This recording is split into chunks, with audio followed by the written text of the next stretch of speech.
सत सदैव असद असदैव इति निश्चय अनुपपद्य है। यदि आपके अनुसार चलेंगे सद असद भाव को प्राप्त हो जाता है और असद सद्भाव को प्राप्त होने लग जाता है, उल्टा पुल्टा ऐसा होते रहेगा तो किसी भी व्यक्ति को प्रमाण व्यवहार में कभी भी कहीं भी विश्वास नहीं हो पाएगा, क्योंकि इसलिए सत सद ही है और असत असद ही है, ऐसा निश्चय ही नहीं हो पाता है। इतना ही नहीं, किंच उत्पद्यते धनुकादर द्रव्य से स्व कारण सत्ता संबंधम बाहु। इतना ही नहीं, वो लोग जो है उत्पद्यते इसका अर्थ करते हुए धनुकादि द्रव्यों का अपने कारणभूता जो परमाणु की सत्ता के साथ संबंध मानते हैं। कैसे मानते हैं, थोड़ा विस्तार से समझाइए। प्राग उत्पत्ति असत पश्चात स्व कारण व्यापारम अपेक्षा स्व कारण परमाणु सत्तया च समवाय लक्षण संबंधेन संबद्धते संबद्धं सद कारण संवेतम सद्भवती। इनका कहना है उत्पत्ति से पहले गणक असत था, फिर बाद में उसके कारणीभूता स्व कारणभूता जो कौन है परमाणु, उनमें ईश्वर इच्छा से क्रिया हुई, उस व्यापार की अपेक्षा से अपने कारणों के द्वारा, अपने कारण कौन है परमाणुओं के साथ स्व कारण परमाणु भी सह और सत्या च और सत्ता के साथ भी समवाय लक्षण संबंधेन संबंधित है, समवाय रूपी संबंध के द्वारा वह दृढ़ को संबद्ध हो जाते हैं, मानते हैं। इतना ही नहीं, और क्या मानते हैं, संबद्धन सत संबद्ध होते हुए कारण में समवाय संबंध से सदरूपेण वह रहता है, ये भी कह देते। उत्पत्ति के बाद में सदरूपेण रहा, उत्पत्ति से पहले असदरूप था। प्रागुत्पत्ति असत्य है, उत्पत्ति के बाद क्या हुआ, वह व्यापार के माध्यम से समवाय संबंध से परमाणुओं के साथ और सत्ता के साथ भी संबंध हो गया और उस संबद्ध वस्तु अपने कारण में समवाय संबंध से सदरूप से रहने लगा, ये उनका कहना है। अब उसमें हम उनसे पूछते हैं तत्र वक्तव्यम कथम असतः सत कारणम भवेत, ऐसे असत वस्तु का सद वस्तु कारण कैसे हो सकता है। संबंधो वाक्य चित कथम भवेत, और ऐसे असत वस्तु का किसी भी अन्य वस्तु के साथ में संबंध भी कैसे हो सकता है। जब दृढ़ असत है उसका परमाणुओं के साथ संबंध कैसे होगा, न संबंध हो सकता है, न परमाणु आदि सदवस्तु उसका कारण ही हो सकते हैं। नहीं वंध्या पुत्र से सता संबंधो व कारणम व किंचित प्रमाण कल्पयितुम शक्यम, क्योंकि किसी भी प्रमाण के द्वारा कोई भी व्यक्ति से यह कल्पना भी करना संभव नहीं है कि वंध्या पुत्र का सत्य के साथ कोई संबंध हो और उसका भी कोई कारण हो, ऐसा कभी देखने को नहीं मिल सकता। अतएव यदि दृढ़ का सत्य था प्रागोत्पत्ति से पहले, उसका सत कारणों के साथ में संबंध मानना और उसका जो है वहां पर संबंध विशेष मान लेना सत के साथ, और सत को उसका कारण मानना, दोनों ही नहीं हो सकता। कोई भी सद वस्तु असद वस्तु का कारण नहीं हो सकता और कोई भी सद वस्तु के साथ में असद वस्तु का संबंध भी नहीं हो सकता।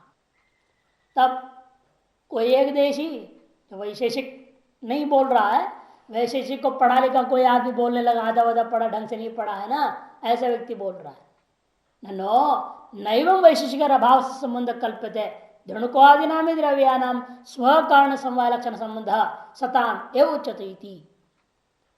महाराज वैशेषिकों के द्वारा अभाव का संबंध कल्पना नहीं किया गया है, वो ये नहीं कर रहे अभाव का संबंध हो गया, घटाभाव का मृतिका में समवाय संबंध है, ऐसे थोड़ी कह रहे हैं। और धनुकादि नाम द्रव्याणाम स्व कारण समवाय लक्षण, क्योंकि हमारा मत है रेणुकादि जो द्रव्य है उनका अपने कारण परमाणु के साथ में समवाय रूपा संबंध है। वे कैसे धनुकादि नाम द्रव्य नाम सतामेव विद्यमान, जो अविद्यमान नहीं, विद्यमान सताम एव दृणुकादि नाम ही द्रव्याणाम, विद्यमान जो दृणुकादि द्रव्य हैं उनके ही अपने कारणों के साथ समवाय संबंध हम मानते हैं। यदि चेतन ऐसा नहीं कर सकते। क्योंकि उनका समवाय कारण का लक्षण क्या है? समवाय कारण का लक्षण क्या किया? तर्क संग्रह में आया है, यत् संवेतम कार्यम उत्पद्यते, जो सज्जित संवेतम जिसे समवाय संबंध से रहता हुआ उत्पन्न हो जाए, उसी का नाम तो समय कारण है। माने पहले से आपने उसको विद्यमान मान रहे हैं समय संबंध से। किस चीज को? दृढ़ प्रागभाव को। दृढ़ की पहले है तो कार्य क्या कार्य करेगा, उत्पन्न क्या करेगा? वो नहीं। एक वैशेषिक लोग, उन लोगों के मत में ये जो किसी ने एक देशी ने कहा विद्यमान दृढ़ समय संबंध से रहता है, वो गलत है। न संबंधात प्राक सत्व अनुपगमान, क्योंकि संबंध से पहले उसका सत्व वो स्वीकार ही नहीं करते हैं। संबंध होने के बाद ही सत्ता को प्राप्त किया। मैंने पहले द्वणुक का प्राग अभाव का संबंध परमाणु में देखा और उसमें जब समवाय संबंध उत्पन्न कर लिया तब द्वणुक का संबंध परमाणु में हुआ, उससे पहले नहीं। संबंधात प्राग सत्व अनुपगमात, उसी विस्तार में समझा रहे। संबंधात प्राग सत्व अनुपगमात तो मतलब क्या? क्योंकि नहीं वैशेषिक ही कुलाल दंड चक्रादि व्यापारात प्राक घटादि नाम अस्तित्व मिश्यते, कि वैशेषिकों के द्वारा कुलाल दंड चक्र आदि का व्यापार के माध्यम से घट जब तक पैदा नहीं होता तब तक घट को मृत्तिका में किसी प्रकार का संबंध नहीं मानते, बल्कि घट का अभाव को ही मानते हैं मृत्तिका में। जब प्राक व्यापार से पहले घटादियों का अस्तित्व नहीं इष्यते, बिल्कुल नहीं मानते। न च मृदेव घटाद्याकार प्राप्तिम इच्छन्ति, और ये भी नहीं वो कहते मृत ही घटाद्याकार को प्राप्त हो गया है, यह भी उनके मत में इष्ट नहीं है। बल्कि उनके मृत्यु का कारण अलग है, घट रूप कार्य अलग है। कार्य कारण का बीच में दो भिन्न पदार्थ मानो ना, इसलिए अयुत सिद्ध, ये दोनों अयुत सिद्ध पदार्थ है। अयुत सिद्ध पदार्थ है, इन अयुत सिद्ध पदार्थ से दो भिन्न है। दो भिन्न पदार्थों को ही अयुत सिद्ध कहा जाता है। वो इनको अयुत सिद्धांत क्यों रखा?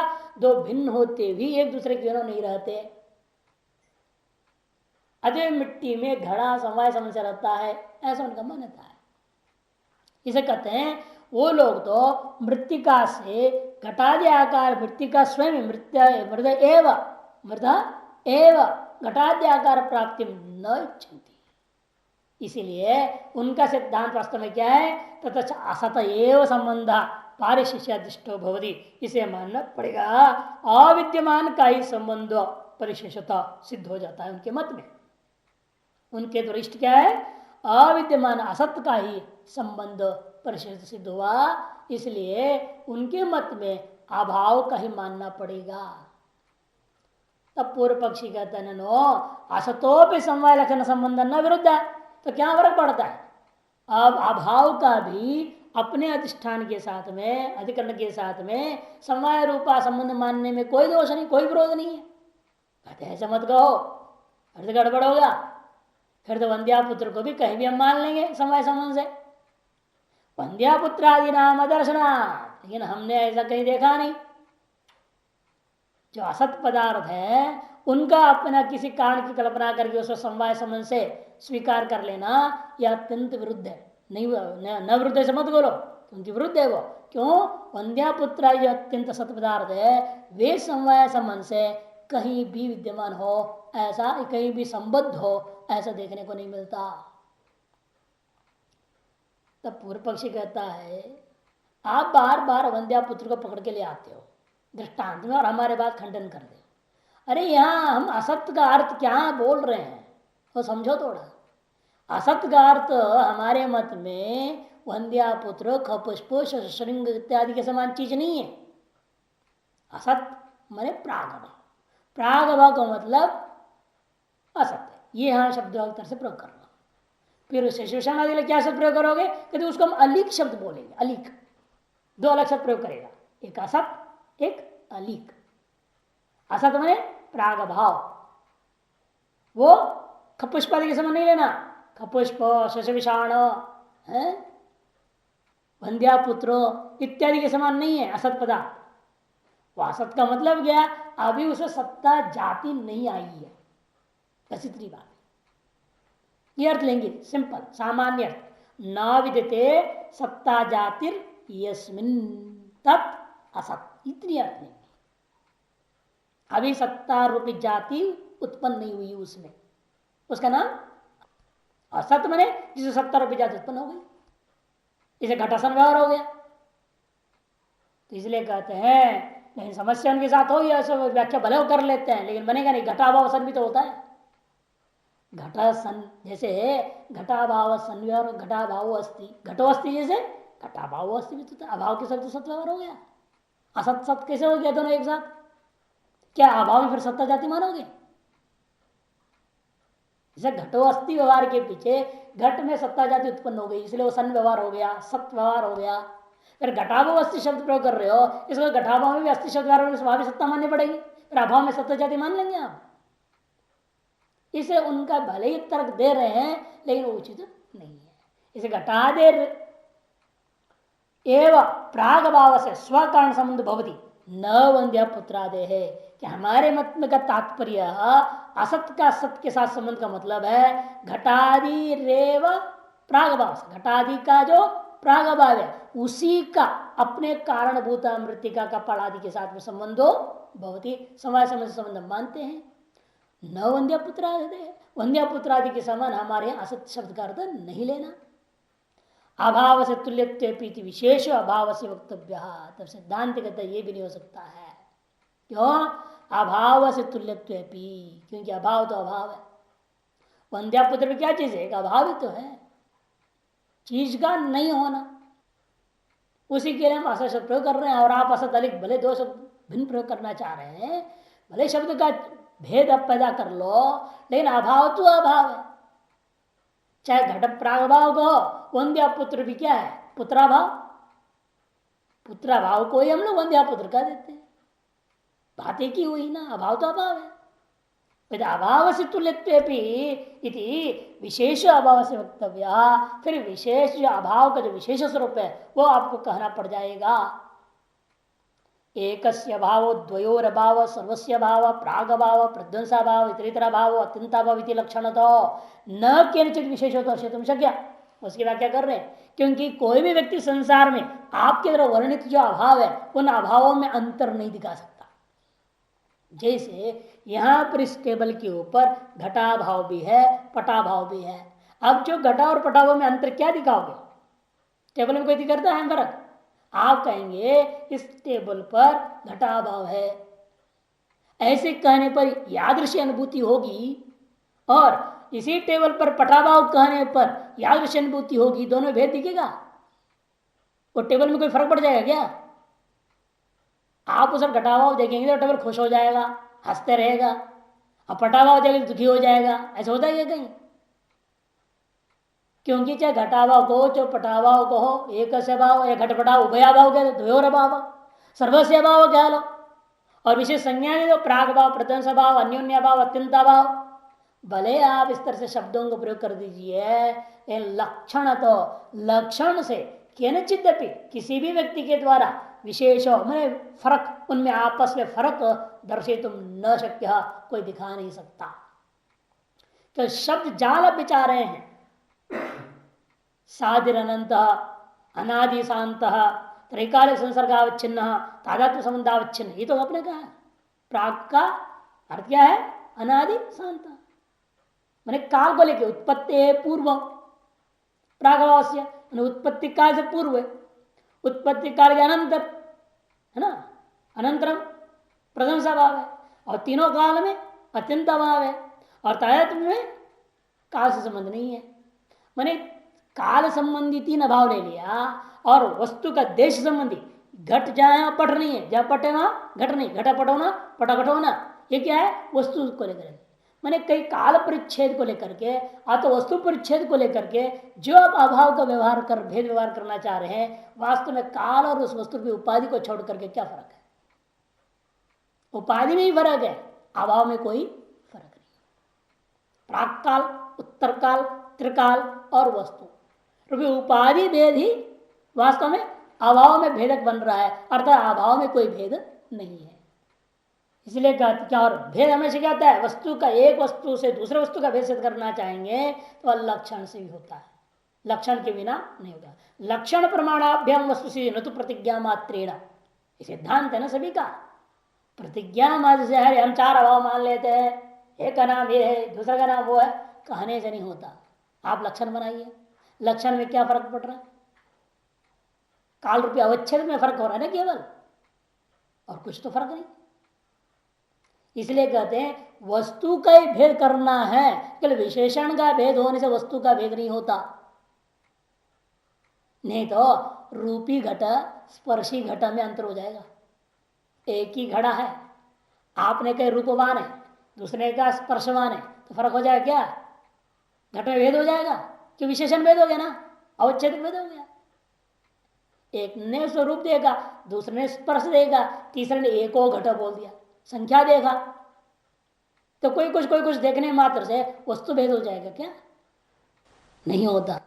विशेषण का भेद होने से, अवच्छेदों का भेद होने से मात्र से वस्तु भेद नहीं माना जाता। विशिष्ट रूपेण ज्ञान प्रतीति में भेद वाले हो जाएगा, लेकिन वस्तु में भेद नहीं होगा। रूप गुण प्रतियोगिता घट, स्पर्श गुण प्रतियोगिता घट में प्रतियोगी भेद हो रहा है, इसलिए प्रतीति मात्र में भेद है, वस्तु घट रूप वस्तु में कोई भेद नहीं है। इसी पर यहां पर भी वास्तव में आप प्रागव इत्यादि शब्द जो प्रयोग कर रहे हो, इसे प्रातीतिक भेद है केवल, वस्तु का वास्तव में कोई भेद नहीं। अत्यंतावती लक्षण तो न क्या, क्योंकि लक्षण से आप कोई विशेष दर्शा नहीं पा रहे हैं। असत्य विशेष घट से प्राग भाव एवं कुलालादि घटाभाव मापद्यते संबद्धते च भावेन कपालाख्य। तो घट से प्राग भाव एवं कुलालादि भी, घट का प्राग भाव को ही कुलालादियों के द्वारा घट भाव मापते, घट भाव को प्राप्त किया जा रहा है। संबंधित भावेन, और संबंधित भी कर दिए भाव रूपी कपाल के साथ, स्व कारण सर्वव्यवहार योग्य भवति, और सकल व्यवहार योगी भी हो रहा है। क्योंकि कोई विशेष न होने से घट प्राग भाव को ही, घट से प्राग भाव एवं सर्वव्यवहार योग्य भवति, उस घट प्राग भाव को आप क्या मान रहे हैं? कुड़ाल आदियों के द्वारा घट भाव प्राप्त करा दिया। मैंने घट प्राग भाव घट हो गया, कुड़ाल आदि के व्यापार से क्या हो गया? कुड़ाल आदियों के द्वारा क्या किया जा रहा है? घट प्राग भाव को घट रूपता प्राप्त करा दिया गया,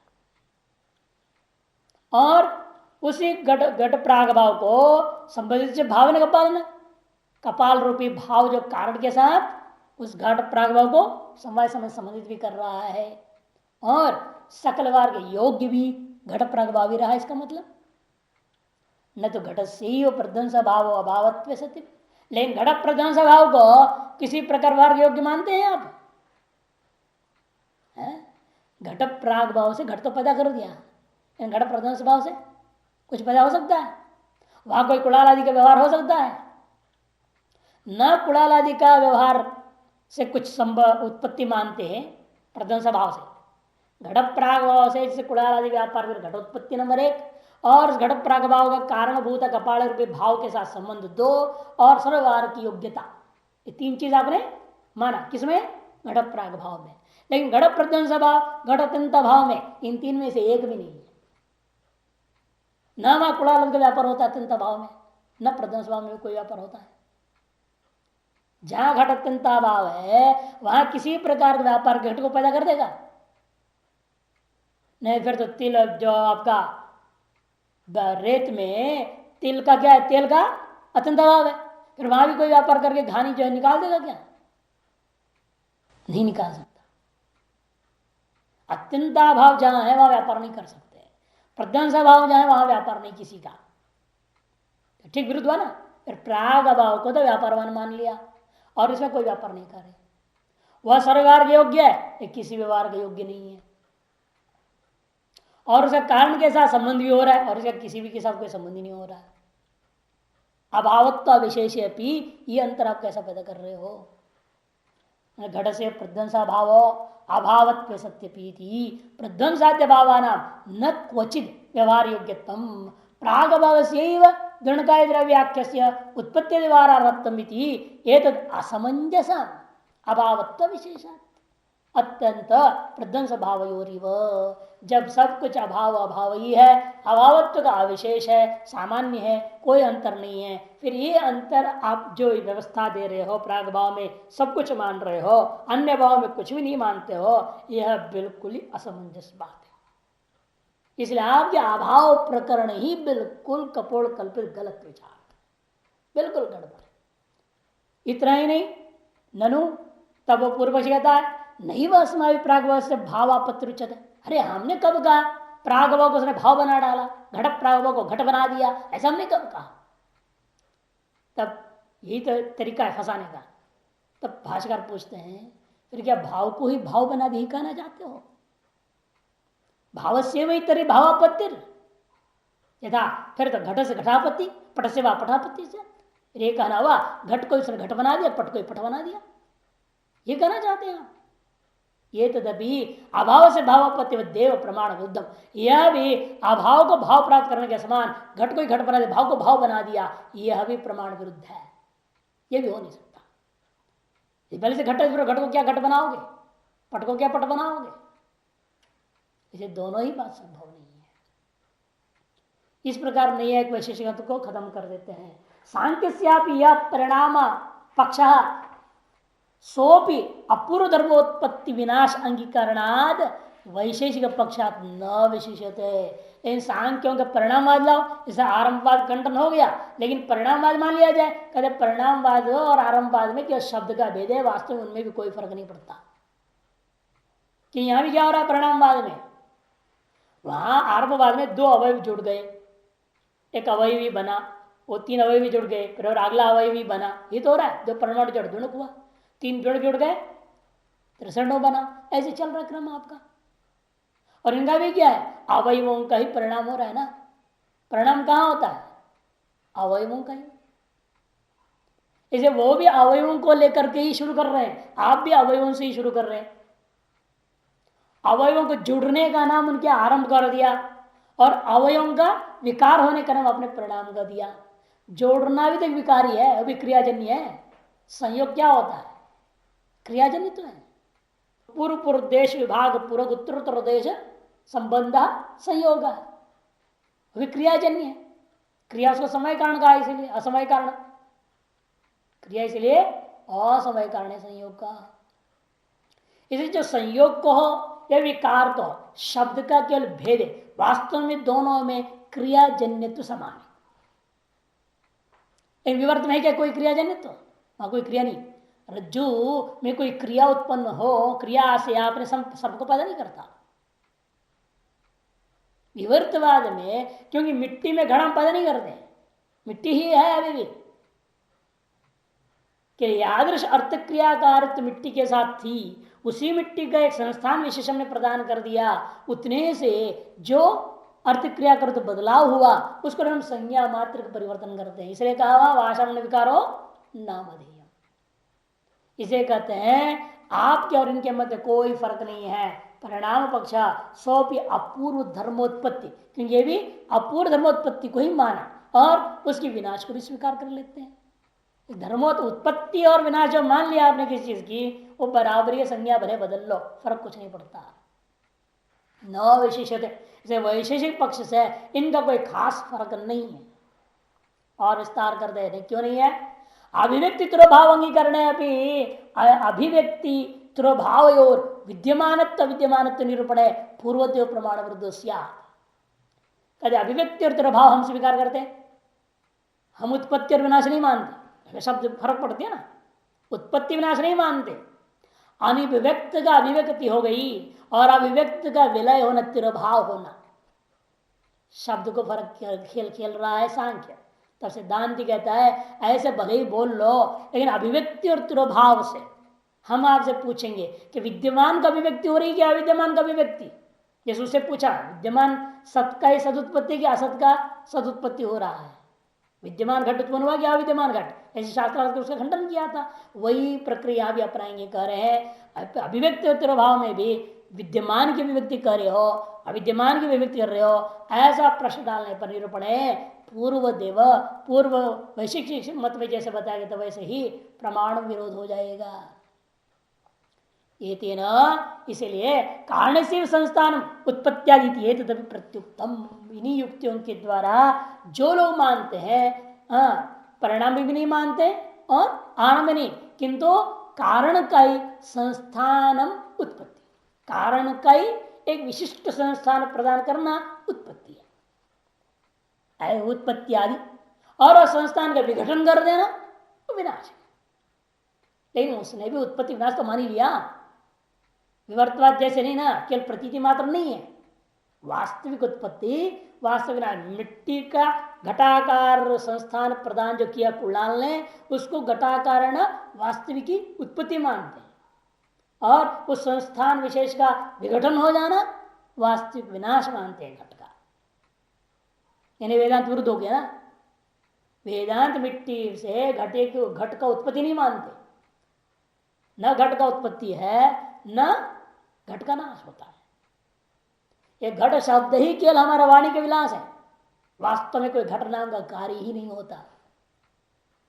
बृहदारण्यक में शुरू में एक भाष्य का काफी हिस्सा ये घटभाष्य बोलते हैं, उसको बड़ा विचार किया वहां पर घटभाष्य में, कार्य कारण नेतृत्व को लेकर के। इसलिए वास्तव में हम लोगों के मत न उत्पत्ति है न विनाश है। इसलिए कहते हैं कारण से संस्थान उत्पत्ति तदपि पूर्वोक्त युक्तियों के द्वारा ही प्रत्युक्तम खंडितम भवति। पारिशेष्यात् सद एकमेव वस्तु अविद्या, आगे ना वेदांत ला रहे। इसे परिशेष क्या सिद्धांत निकला, कहते हैं सत एकमेव अद्वितीय वस्तु होता है, कारण रूप कहा जाता है उसको, और अविद्या के द्वारा ही केवल वहां उत्पत्ति विनाशादि धर्मैर नटवद अनेकदा विकल्प्यते। अविद्या के द्वारा उत्पत्ति विनाशादि धर्मों से उसको अनेक प्रकार से विकल्पित करके हम व्यवहार कर लेते हैं, नट के समान। जैसे एक ही नट अनेक अलग अलग वेश पहन करके विभिन्न पात्रताओं की पात्रता को निभाता है, उसी प्रकार इति इदम भागवतम मतम उक्तम। यही भगवान के द्वारा अभिष्ट मत भगवान ने कहा है। कहा नासतो विद्यते भावो इत्यस्मिन् श्लोके। शुरू किए तो वही शास्त्रार्थ नासतो भाव से वही आगे समाप्त के उपसंहार द्वितीय अध्याय 16वां श्लोक। सब प्रत्यय से अव्यभिचारात् व्यभिचारात् चैत्रेशमिति, क्योंकि जो सब प्रत्यय है उसका कहीं व्यभिचार नहीं है, और उसे भिन्न जो कुछ भी आप कहोगे त्रेषाम व्यभिचार। कथम तरी आत्मन अविक्रियत्वे अशेषत कर्ण त्यागो नोपपद्यते।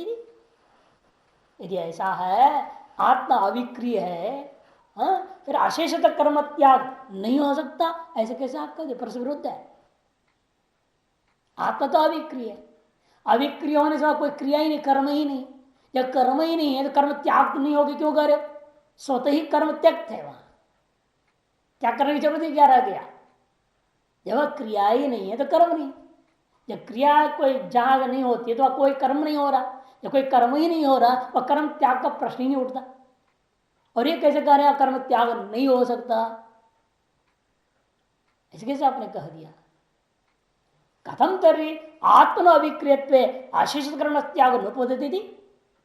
यदि वस्तुभूता गुणा यदि वह अविद्या कल्पिता तद धर्म कर्म तद आत्मनि अविद्यादर्पितम एवं अविद्वान नहीं कश्चित क्षण अशत त्यक्तुम शक्नुत्युक्तम। तब सिद्धांत कहता है वास्तु यदि वस्तुभूता गुणा यदि वे वह अविद्या कल्पिता, भले ही वैशेषिक न्याय सांख्य योग वगैरह के समान वस्तुभूता ही मान लो, यथार्थ मान लो गुणों को, वस्तुओं को। वस्तुभूता गुणा मैंने परमार्थ भूता। यदि वे अविद्या कल्पिता अथवा अविद्या कल्पित मान लो तद धर्म कौन? कर्म तद आत्मनि अविद्याद्यारोपिता। लेकिन वो चाहे सत्य रूपेण हो चाहे असत्य रूपेण हो, वे सब आत्मा में अविद्या कल्पित से है। इति अविद्वान, इसको न जानने वाला अज्ञानी के लिए कहा जा रहा है। नहीं कश्चित् क्षणमपि अशेष त्यक्तुम न शक्नोति इत्यादि कह दिया गया। तीसरा अध्याय 5वें श्लोक। और यहां का एक क्षण वे चुपचाप बैठ नहीं सकता और सर्व कर्म को त्याग नहीं कर सकता। ये सारी बात किसके लिए कहा जा रहा है? आत्मा को जानने वाले को नहीं, आत्मा में किसी प्रकार क्रिया नहीं, कर्म नहीं, कुछ नहीं, सब कुछ अविद्या के आरोपित मात्र ही है, अतः मिथ्या है। ऐसा न जानने वाले अज्ञों के प्रति ही यह बात कही गई है। विद्वांस तो विद्वान के प्रकरणों को हम याद दिलाते हैं, सुन लीजिए। वो भी कहाँ कहाँ कहा दिया, कहते सुनो। पुनर्विद्या अविद्या निवृत्तायाम, विद्वान के पास तो जब विद्या के द्वारा अविद्या को निवृत्त कर लिया गया है, शक्नोत्येव अशेष कर्म प्रत्यक्तुम, अविद्याध्यारोपित से शेष अनुपत्ति है। वह अशेष कर्म त्याग करना इसलिए संभव है क्योंकि अविद्या ही नहीं रह गई, तो अविद्या से आरोपित जो है शेष अनुभूत है, और कर्मादि जो वस्तु हैं उपपन्न हो ही नहीं सकते।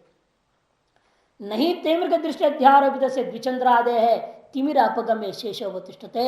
जिस प्रकार से तैमिरिक दृष्टि रूपी रोग से ग्रस्त दृष्टि वाले का वह अध्यारोप तो द्विचंद्र आदि है, वह जैसे तिमिर रूपा दोष हट जाए वहां द्विचंद्रत्व आदि का लेश मात्र विशेष नहीं रह जाता। एवं च सती इदम वचन उपन्नम, इसीलिए यह जो वचन कहा गया था विद्वान के मामले में, सर्वकर्माणि मनसा संन्यास्ते सुगम वशी नवद्वारे पुरे देहि नैव कुरुन्न कार्यन, 5वां अध्याय 13वां श्लोक, स्वे से कर्मण्य विरतः संसिद्धिम लभते नरः, इत्यादि समाप्त के प्रकार इत्यादि शास्त्र समाप्त। विद्वान के लिए वो बात कही थी 5वां अध्याय 13वां श्लोक। स्वे स्वे कर्मण्य विरतः संसिद्धिम लभते नरः स्वकर्मणात्मभ्यर्च सिद्धि विन्दति मानव इति च। यह भी वो अप्रोक्ष ब्रह्मज्ञानी के लिए था, और ये जो कहा जा रहा है मुमुक्षु जो परोक्ष ब्रह्मज्ञान वाला है, यह भी क्या है, अपने अपने कर्म में रहते हुए संसिद्धि लभते नरः, 18वां अध्याय पहले गया 45वें श्लोक में, और स्वकर्मणात्मभ्यर्च सिद्धि विन्दति मानव 18 अध्याय 46वें श्लोक में कहा गया था। यहां सिद्धि का क्या किए थे, ज्ञान योग की निष्ठा का योग्यत्व, ज्ञान निष्ठा योग्यता रूपा सिद्धि, वह वास्तव में भी योग्यता है ना। ज्ञान योग निष्ठा वास्तव में नहीं है, ज्ञान निष्ठा साक्षात नहीं है, वो आगे आएगा निष्कर्म सिद्धि में अगला श्लोक में। उसके लिए आरंभ करते याच कर्मजा सिद्धि रुकता, क्योंकि वह सब क्या थे, कर्मजन्य सिद्धि। स्वे से कर्मणि अभिरता, कर्मजन्य सिद्धि है ना, वो मोक्ष कैसे हो जाएगा, वास्तविक सिद्धि नहीं है। याच कर्मजा सिद्धि रुकता, ज्ञान निष्ठा योग्यता लक्षण, जैसे कर्मजन्य जो सिद्धि है वह ज्ञान निष्ठा की योग्यता रूप ही मानी जा सकती है। तस्या फलभूता, लेकिन वो योग्यता प्राप्त करके हम क्या करेंगे, जब ज्ञान निष्ठा की योग्यता आपको प्राप्त हो जाती है, वो अभ्यास करते करते ज्ञान निष्ठा ही प्राप्त हो जाएगी। फलभूता क्या होगा, नैष्कर्म्य सिद्धि प्राप्ति होती है। वो क्या है नैष्कर्म्य सिद्धि, ज्ञान निष्ठा लक्षण। वह पहले ज्ञान निष्ठा योग्यता लक्षण आती, और अब ज्ञान निष्ठा लक्षण ही वक्तव्या, वो कहना चाहिए। कर्मजन्य सिद्धि के माध्यम से प्राप्त होने वाली फलभूता जो सिद्धि है, निष्कर्म्य सिद्धि है, ज्ञान निष्ठारूपा सिद्धि है, मोक्ष है, आत्मा ये ब्रह्म ही है, वह कहना चाहिए। इति श्लोक आरभ्यते, उसके लिए अगला श्लोक यह आरंभ किया जा रहा है। असक्त बुद्धि सर्वत्र जिदात्मा विगत स्पृह नैष्कर्म सिद्धिं परमां संन्यासे नाधिगच्छति। कद आसक्त बुद्धि, असक्त बुद्धि को या अनासक्त बुद्धि को, अनासक्ति रहित, आंग उपसर्ग नहीं है ना, केवल इतना फर्क है, आंग उपसर्ग हो तो आसक्त और नहीं समास हो अनासक्त आ जाता, लेकिन आप सब जोड़ देंगे तो संख्या अक्षर बढ़ जाएगा, इसलिए असक्त शब्द प्रयोग कर दिया, जिसका अर्थ आगे अर्थ कर देंगे भाष्यकार स्वयं, अनासक्ति ये अर्थ कर देंगे। संग्रहित बुद्धि सर क्या होता है नैष्कर्म्य सिद्धि में, ये जो कर्मजा सिद्धि का अभ्यास करते करते करते करते ज्ञान निष्ठा की योग्यता प्राप्त होने के बाद, जैसे ज्ञान निष्ठा के लिए आप अभ्यास करेंगे, श्रवण निध्यासन निरंतर जब अभ्यास होता है तो उसकी बुद्धि असक्त बुद्धि हो जाती है। संग्रहित बुद्धि में अंतःकरण जिसका, ऐसा व्यक्ति, ऐसा जो मुक्त पुरुष, जीवन मुक्त पुरुष को कहते हैं असक्त बुद्धि। कहाँ आसक्त बुद्धि रहती है, सर्वत्र सकल विषयों में उसके बुद्धि जो अंतःकरण है वह आसक्त नहीं रहता। जितात्मा माने वशीकृत है उसका अंतःकरण, वशीकृत है आत्मा मन अंतःकरण जिसका, वह व्यक्ति का नाम जितात्मा। और विगत स्पृह, विगता स्प्राम ने तृष्णा, देह का जीवित होने न होने, मर जाने, उसके भोग किसी भी विषय में किसी प्रकार की तृष्णा का न होना, ऐसा है जो व्यक्ति, उस व्यक्ति को विगत स्पृह कहते हैं। जिस प्रकार का आत्मज्ञानी है वही परमाम नैष्कर्म सिद्धिम संन्यास, यहां पारमार्थिक संन्यास लेंगे अभी, न प्रातिभाषिक भी नहीं और प्रातिथिक भी नहीं, व्यावहारिक संन्यास भी नहीं, किंतु संन्यास है न परमाम नैष्कर्म सिद्धिम अधिगच्छति, जो सर्वश्रेष्ठ है अन्य सिद्धि कर्मजन्य सिद्धियों की अपेक्षा से यह परमाम, इसलिए विशेषण दिया परमाम, ये जो निष्कर्म सिद्धि है परमाम है।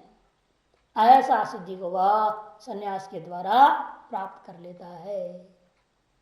भाष्य, असक्ता मने संग रहिता, बुद्धि मने अंतःकरण, यस्य सो असक्त बुद्धि, संग रहित है अंतःकरण जिसका, कहां संग रहित है वह, अपने स्वरूप निष्ठा तो है ना, इसे वहां अपने स्वरूप संग तो बनेगा, सत्संग तो है, किंतु जो है इसलिए कहा नहीं है, कहते सर्वत्र, कहीं भी नहीं, कहीं भी नहीं का मतलब, कहते पुत्र दारादिशो आसक्ति निमित्तेश, देखो यहाँ शब्द ना आसक्ति, पुत्र दारादियों में जो आसक्ति का निमित्त है उनमें उसके अंदर संग्रहिता बुद्धि होती है, अंतकरण होता है। जितात्मा, जितो वशीकृत आत्मा अंतकरण में जितात्मा, जित है माने वशीकृत है, आत्मा का तात्पर्य अंतकरण जिसका, वह व्यक्ति का नाम जितात्मा। पूर्व के प्रति उत्तर हेतु हो गया, जिस व्यक्ति के अंदर अंतकरण का वशीकरण नहीं हुआ है वो व्यक्ति संग्रहित भी नहीं हो सकता। इस संग्रहितता के प्रति, तारस अंतकरण वाला होने के प्रति वह अंतकरण उसका वश में है, तभी ऐसा हो सकता है। विगत स्पृह, और अंतकरण वश कब आएगा, कहते अंतकरण वश तब होता है जब विगत स्पृहा तृष्णा देह जीवित भोगेशु, यस्मात्, देह का जीवित रहने में, देह को प्राप्त होने वाला भोगों में किसी में भी तृष्णा का न होना, विगता नष्ट हो जाए, न रह जाए, जब जिससे यस्मात् सपुरुष विगत स्पृह, जिस पुरुष के अंतःकरण से निकल गया हो उसको विगत स्पृह कहते हैं। ये एवं भूता आत्मज्ञान, जिस प्रकार का आत्मज्ञानी है स वह व्यक्ति नैष्कर्म सिद्धि निर्गतानि कर्माणि यस्मात् निष्क्रिय ब्रह्मात्म संबोधात्, सारे कर्म जिससे निकल गए, हट गए, अब हट कैसे जाएंगे, क्योंकि निष्क्रिय ब्रह्म को अपना जीव स्वरूप से अभेद करता हुआ संबोधात सम्यक ज्ञानात्, स निष्कर्मा, वह व्यक्ति का नाम ही निष्कर्मा, वह जीवन मुक्त को निष्कर्मा कहा जाएगा। तस्य भाव नैष्कर्म्यम, उसके भाव का नाम नैष्कर्म्यम, तस्य भावो नैष्कर्म्यम, अथवा नैष्कर्म्यम च तत्सिद्धिश्च, कर्मधारय समास कर दिया, सा नैष्कर्म्य सिद्धि ही। दूसरी व्युत्पत्ति भी कर रहे हैं, नैष्कर्म्य से वा सिद्धि, षष्ठी तत्पुरुष समास, निष्क्रिय आत्मस्वरूप अवस्थान लक्षण सिद्धि निष्पत्ति, निष्क्रिय आत्मस्वरूप में अवस्थिति रूपा जो स्थिति है वह प्राप्ति, ब्राह्म्य स्थिति की प्राप्ति, उसी का नाम नैष्कर्म्य सिद्धि, ताम नैष्कर्म्य सिद्धिम, ये दूसरी अर्थ कर दिया। एक तो कर्म रहित स्वरूप की स्थिति प्राप्त कर देना, अथवा दूसरा अर्थ कर दिया सीधे सीधे जो निष्क्रिय जो आत्मस्वरूप है उस आत्मस्वरूप में अवस्थित हो जाना। और यह स्थिति परमा में प्रकृष्टान, किनकी अपेक्षा से, कर्मज सिद्धि विलक्षण, कर्मज सिद्धियों की अपेक्षा से उनसे विलक्षण है, उनकी अपेक्षा से परमा में प्रकृष्ट है, सर्वोत्कृष्ट है। क्योंकि क्या है, ये सद्यो मुक्ति अवस्थान रूपाम, असल में जीवन मुक्ति से, जीवन मुक्ति और विधेय मुक्ति व्यवहार के लिए हम लोग कर लेते हैं अज्ञान के दृष्टिकोण से, वास्तव में वह सद्यो मुक्ति ही है। अवस्थान रूपाम संन्यास, ऐसी अवस्था रूपा जो नैष्कर्म्य सिद्धि को संन्यास के द्वारा माने सम्यक दर्शनेन तत्पूर्वकेण वा सर्वकर्म संन्यासेन अधिगच्छति प्राप्नोति, सम्यक दर्शन से ही प्राप्त कर लेता है, अतः सम्यक दर्शन पूर्वक वास्तविक सर्वकर्म संन्यास के द्वारा वह प्राप्त कर लेता है। तथा चुक्ताम, इसी बात को कहा है कि कर्मज सिद्धि पहले विचार है कार्यमित्येव कर्म नियतं क्रियते अर्जुन संजंत्यता फलम चैव सत्याग सात्विको मत, वो कर्मज सिद्धि है 18वें अध्याय में ही 9वें श्लोक में जो आया था। और ये है वास्तविक पारमार्थिक संन्यास का प्राप्त होने वाला जो निष्कर्मी सिद्धि। तो सर्वकर्माणि मनसा संन्यास्य आस्ते सुखवशी नवद्वारे पुरे देवी नैव करुण्य कार्य नास्ती। इस 15वां अध्याय 13वें श्लोक में जो पारमार्थ संन्यास का विचार किया गया था वह विचार यहाँ समझना संन्यास न शब्द से, न दृष्टि अकुशलम कर्म इत्यादि श्लोक की तरह पहले व्याख्यान किया है। 18वां अध्याय के 10वें श्लोक में भी इसका विचार हुआ है। ऐसी नैष्ठिक स्थिति को प्राप्त करना वास्तव मोक्ष ही है, सद्यो मुक्ति है, वो प्राप्त हो जाता है। ये फल इसका संन्यासात निष्कर्म प्रातिरित्यत्र वाक्योपक्रमानुकूल्य महा, वाक्य का जो उपक्रम है वह इसका अनुकूल है। यह बात को दिखाने के लिए भाष्यकार ने 5वें अध्याय का श्लोक को सूचित किया। यद्यपि इसी अध्याय के 9-10 में विचार आते हुए 10वें में स्पष्ट कहा हुआ है।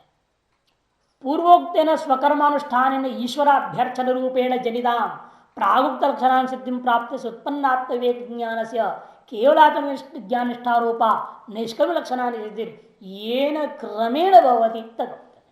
आप कहते हैं कर्मज सिद्धि से निष्कर्म सिद्धि के बीच में क्या क्रम है? पूर्वोक्त तो स्वकर्म अनुष्ठान से होने वाला और ईश्वर अभ्यर्थ स्वानुष्ठान के माध्यम से क्या किया?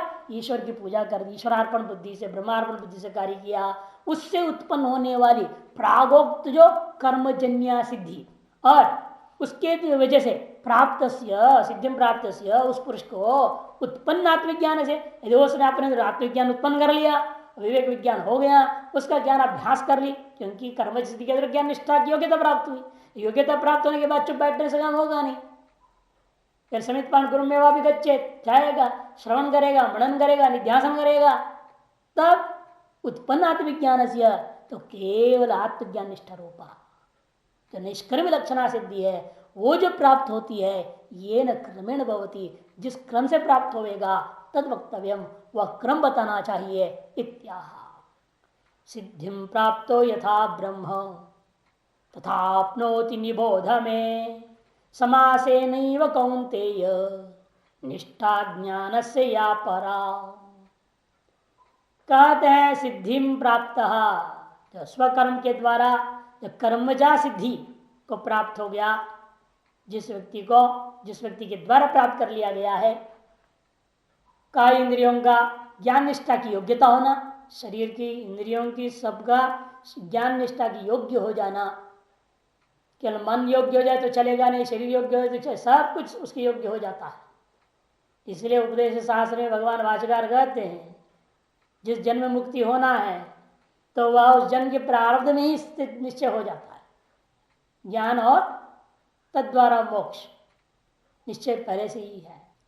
तो इसलिए ज्ञान निष्ठा योग्यता रूपा जो सिद्धि प्राप्त हुआ है जिस व्यक्ति को, वह व्यक्ति यथा ब्रह्म, वह जिस प्रकार से ब्रह्म रूपता में स्थित हो जाता है, परमात्मा को प्राप्त करता है, आपनो यथा आपनोति तथा में वचनात् निबोध, मेरे इस संक्षिप्त वचन समास है नहीं, वह मैं विस्तार रूपेण क्रम को बताऊंगा नहीं, क्योंकि अधिकारी भेद से कौन कितना कर्म निष्काम भाव से किया, संगम त्यक्ता फलम चैव, उस पर निर्भर होता है।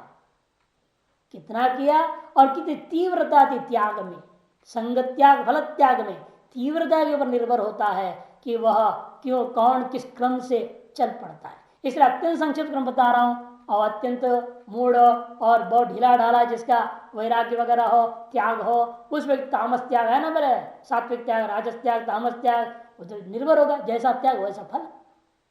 सिद्धि प्राप्त वो क्या होगा? समासे नहीं वही कौन्तेय, वह क्रमिक केवल तुम्हारी बुद्धि की सुकरता के लिए स्त्रीलिंग का स्त्री संबंधी संबोधन को यहाँ पर कथन कर दिया। कौन्तेय केवल आपकी सुकरता के लिए इन सीढ़ियों को पार करके हमें पहुंचना है। और समासे नैव ज्ञान से या परनिष्ठा आपनोति तथा में निबोध, जिस क्रम से चलता हुआ वह उस ज्ञान का जो परानिष्ठा है वह प्राप्त करेगा, वह मुझसे सुनो जानो। भाषण सिद्धिम प्राप्त स्वकर्मणा ईश्वर सभ्यर्च तत्प्रसादाम का इंद्रियाणाम ज्ञानिष्ठ योग्यता लक्षणाम सिद्धिम प्राप्त। अपने कर्म से और ईश्वर को समर्पण करके उस ईश्वर की कृपा से तत्प्रसादाम, उस ईश्वर कृपा से काय और इंद्रियों के अंदर जो ज्ञानिष्ठ योग्यता रूपा सिद्धि प्राप्त होती है, सिद्धिम प्राप्ति थी तद अनुवाद उत्तरार्थ। लिए इतना जो शब्द है सिद्धिम प्राप्त पूर्व में कथित कर्मजन्य सिद्धि का अनुवाद मात्र ही है, आगे विधि क्रम विधि के प्रति जो है अनुवाद किया गया है विधान करने के लिए ही। किम तो उत्तरम यथार्थ अनुवाद, पर क्या आगे कहना चाहते हैं जिसके साथ अन्वय करके करने के लिए ही इसको अनुवाद किया गया है। तो कह रहे यथा येन प्रकारेण ज्ञानिष्ठारोपेण ब्रह्म परमात्मनम आपनोति, जिस प्रकार से ज्ञानिष्ठारूपा साधन के माध्यम से ब्रह्म को अर्थात परमात्म स्वरूप को वह प्राप्त करता है, तथा तम प्रकारम उस प्रकार को उस क्रम को ज्ञान निष्ठा प्राप्ति क्रमम ज्ञान निष्ठा प्राप्ति क्रम को मैं मैंने मम वचनार्थ ध्यान करना पड़ेगा, मेरे वचनों से निबोध जानो। निश्चय अवधारे, निश्चय न अवधारे निश्चय पूर्वक इसको जो है ना दृढ़ता पर गांठ बांध लेना। किम विस्तरेण, क्या विस्तार में लगाओगे, न इत्या नहीं भाई, समासेन संक्षेपेण ही वही कहते हैं, संक्षेप पूर्वक की मैं तुमको कहने वाला हूं। यथा ब्रह्म प्राप्नोति तथा निबोधयति अनेन या प्रतिज्ञाता ब्रह्म प्राप्ति ताम इदंत दर्शितुम आह निष्ठा ज्ञान से व्यापना। जो ब्रह्म प्राप्त होना है उसको जानो, इस प्रकार से प्रतिज्ञा करते हुए ब्रह्म प्राप्ति को ताम ब्रह्म प्राप्तिम इदंत दर्शितुम इदम रूपेण दर्शाते हुए कह रहे हैं निष्ठा ज्ञान से व्यापना। निष्ठा मैंने पर्यवसन परिसमाप्ति, ज्ञानाभ्यास का अंतिम स्थिति। कस्य, किस ज्ञान का समाप्ति, कहते ब्रह्म ज्ञान से। या परा पर समाप्ति ही, या जो परा है परिसमाप्ति है वो लेना है।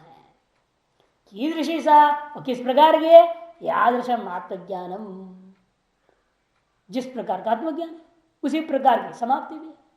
कीदृश तक आत्मज्ञान कैसा है, ही आदर्श आत्मा, जिस प्रकार आत्मा उसी प्रकार का आत्मज्ञान, तो आत्मा ज्ञान में कोई भेद नहीं। कीदृशो आत्मा कैसा है, यह आदर्श भगवता उक्त उपनिषद वाक्य से न्यायतश्च, जिस प्रकार से भगवान ने कहा है उपनिषद वाक्यों के द्वारा भी कहा गया है और युक्ति से भी कहा गया है, उस प्रकार का आत्मा। जायते मृत्यु वा कदाचिन इत्यादि श्रुति स्मृतियों में कहा हुआ न्याय युक्ति से हमने सिद्ध कर चुका हूं।